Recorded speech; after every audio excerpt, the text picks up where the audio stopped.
Finally getting to do this fight with Kevin Holland. Obviously, this was scheduled on that card where everything went insane a few years ago. Was this one that you wanted to do, like, before the career was over? Yeah, no, definitely. I've said it multiple times in my career because this is actually the third time that we're scheduled to fight. And it's kind of like one of those things, like the fans want it, I want it, he wants it, everyone's excited for it.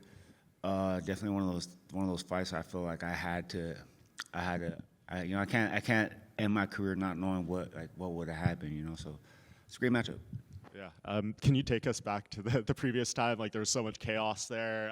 We had the photos of you guys facing off, and then it was downhill after that, I guess. Is that like one of the craziest weeks you've had in your career? Yeah, man. That's crazy how it all played out. I ended up fighting someone completely different when I had been training for him, and yeah, I mean, I'm happy I was able to be a part of such a crazy event. What do you just make of Kevin? Obviously, he's been very active this year. I think he'll be the first guy to fight 4 times in the UFC this year. That's kind of been the MO for him. But when you have that much footage to go off, all those type of things, how does that help you prepare? Yeah, Kevin's always been active, really active, and you know, I'll fight anybody, bro. It's like I don't really watch tape. I just go and train and work my hardest. You know, I know he's got a few submissions. He got knockout power, you know, but yeah, man, I just prepared my hardest for this fight. How much time did you actually have? Because it was kind of a late addition to the card. I think about something like 4 weeks, maybe, like 4.5 weeks, maybe less, like 3.5 weeks. That's enough time for you, though. Yeah. I mean, I never get out of shape. I just fought 2 months ago, you know, and jumped right into fight camp right after that. One of my teammates fought in another organization, and yeah, they asked me about the fight 3.5 weeks ago. I was like, yeah, all I had pretty much had to do is just up my cardio, and you know, all the skill sets are there. You know, I know how to fight. You know, it was just a cardio thing, and I felt like I'm ready.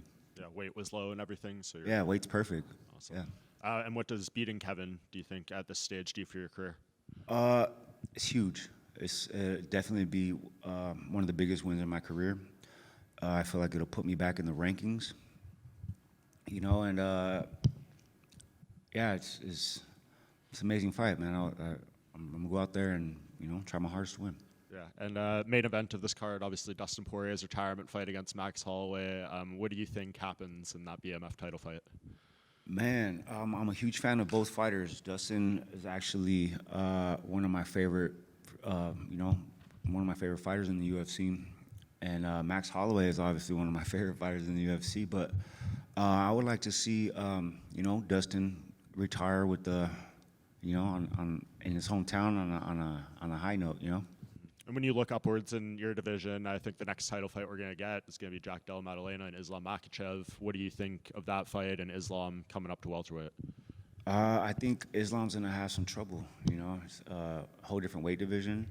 I think Della Maddalena, I don't really know how to say his fucking name, to be honest with you. You nailed it. You're good. Yeah. Yeah, he showed great takedown defense against what's the other guy's name? Muhammad. Yeah. You don't remember? Yeah. I forgot his name. What's his name? I don't know. Yeah, the bully guy. Yeah. Yeah, no, he looked great. He looked great, and his striking's good. I think Islam's striking's not that good, you know, and with some good takedown defense, I think what's his name wins.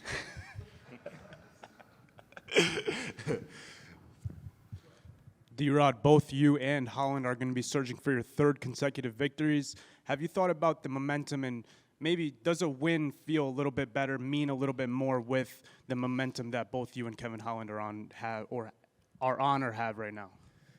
Yeah, man, of course, win feels the best in the world, you know, especially the way I won in my last fight. You know, I'm definitely that's like a feeling. It's amazing, man. There's no other feeling in the world. I think.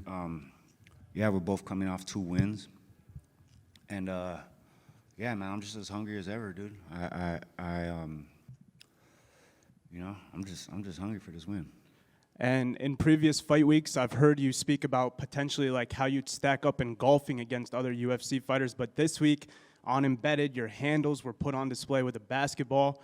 How do you think you'd stack up against some other UFC fighters on the court? And if you could have another, a five-man team, who would you pick to be those other four? Oh, man. Who would my five be? Myself. Man, that's a hard one. That's a hard one because, not everybody knows how to ball, But, yeah, we definitely gotta do like a tournament, like a UFC tournament, either a golf tournament or a basketball tournament. I think it'll be dope. What position would you be? Them handles look pretty good, man. Man, what position? What position was Kobe? Yeah, I want to be that position. Thank you. Hey, D-Rod, what's up, man? So you and Kevin Holland are both from California, right? I'm pretty sure he's from California. I just found that out. Me too. Yeah, I just found that out. He's from the Riverside area. Have y'all ever ran into each other out there, like before UFC? Nah, man. Nah. I had heard about him a long time ago when he fought one of my old teammates, Curtis Millender, in LFA, I think it was. And yeah, I just always thought he's a Texas guy. That's what I thought too.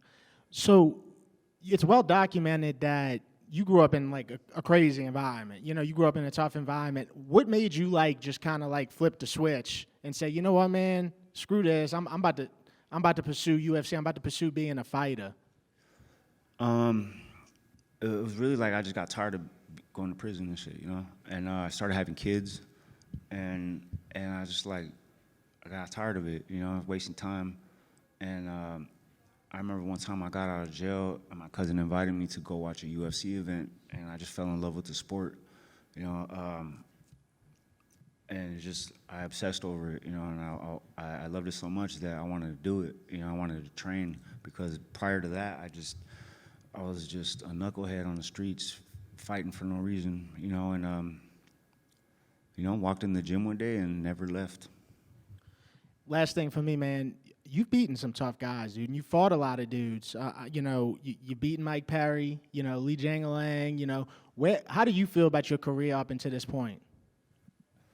I feel good about it, man. After these past two wins is I feel like a revival, like a resurgence, because shit got real hard. I took 3 losses in a row, tough dudes. I'm fighting the best guys in the world, and I'm truly blessed to be here. And every day I wake up and I'm able to do this, it pushes me even harder because I could be sitting in a jail cell somewhere or working some bullshit job, So I'm just truly blessed and very fortunate to.